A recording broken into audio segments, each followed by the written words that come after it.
Capítulo 13. Excelencia del amor. Si yo hablara lenguas humanas y angélicas, pero no tengo amor, he llegado a ser como metal que resuena o címbalo que retiñe.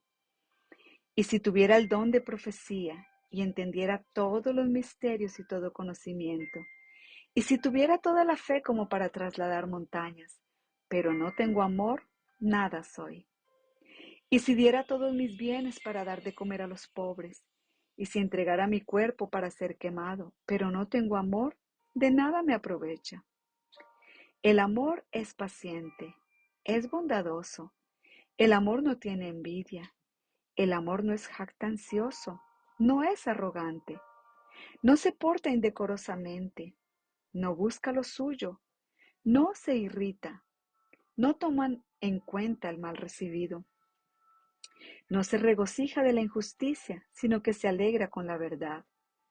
Todo lo sufre, todo lo cree, todo lo espera, todo lo soporta.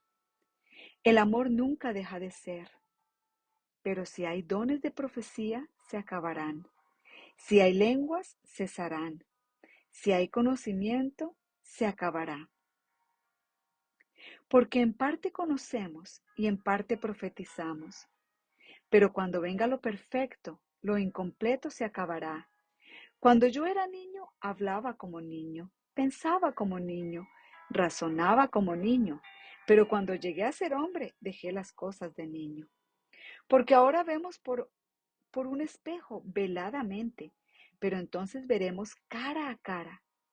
Ahora conozco en parte, pero entonces conoceré plenamente como he sido conocido.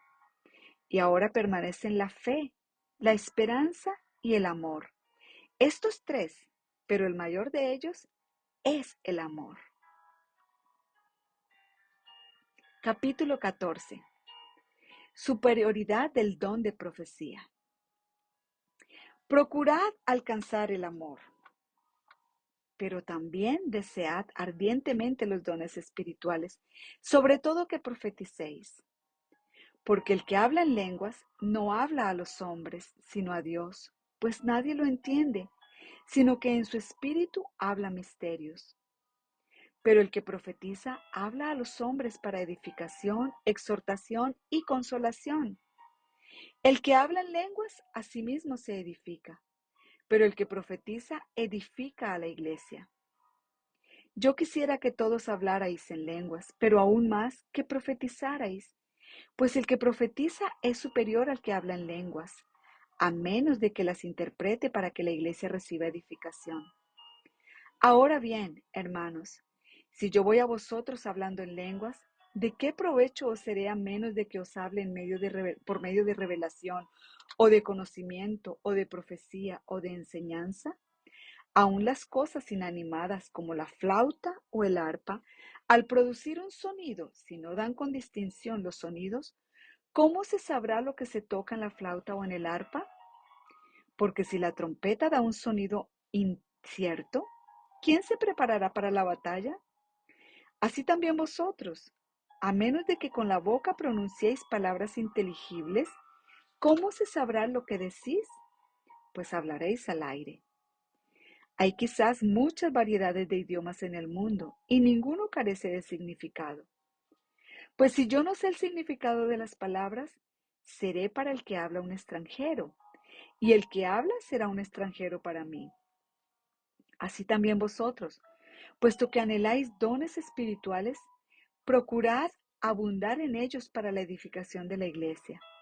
Por tanto, el que habla en lenguas, pida en oración para que pueda interpretar. Porque si yo oro en lenguas, mi espíritu ora, pero mi entendimiento queda sin fruto. Entonces, ¿qué? Oraré con el espíritu, pero también oraré con el entendimiento.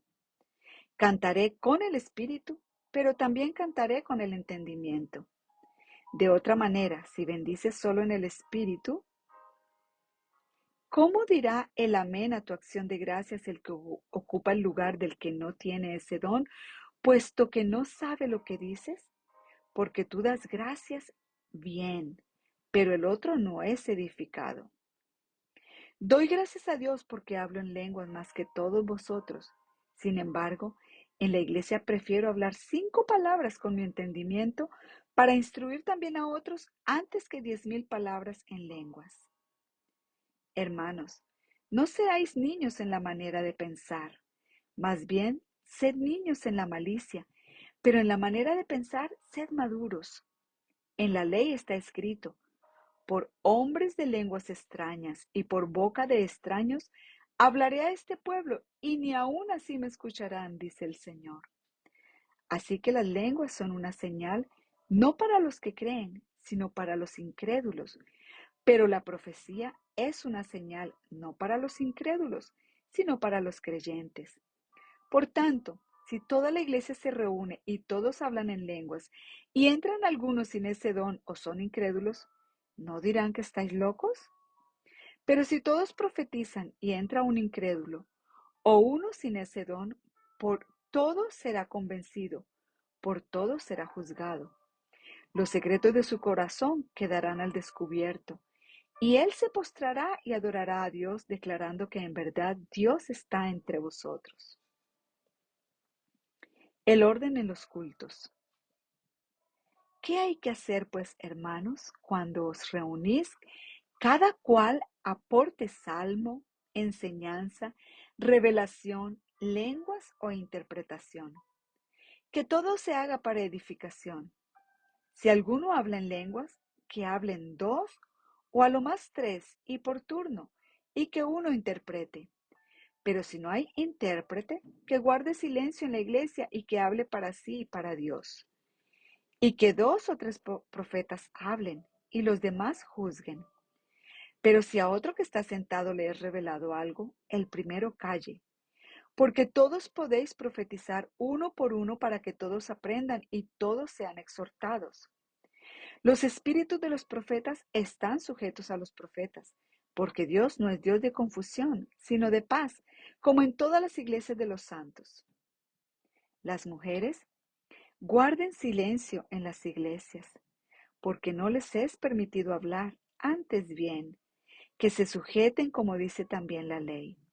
Y si quieren aprender algo, que pregunten a sus propios maridos en casa, porque no es correcto que la mujer hable en la iglesia. ¿Acaso la palabra de Dios salió de vosotros o solo a vosotros ha llegado? Si alguno que piensa que es profeta o espiritual, reconozca que lo que os escribo es mandamiento del Señor. Pero si alguno no reconoce esto, él no es reconocido. Por tanto, hermanos míos, anhelad el profetizar y no prohibáis hablar en lenguas, pero que todo se haga decentemente y con orden.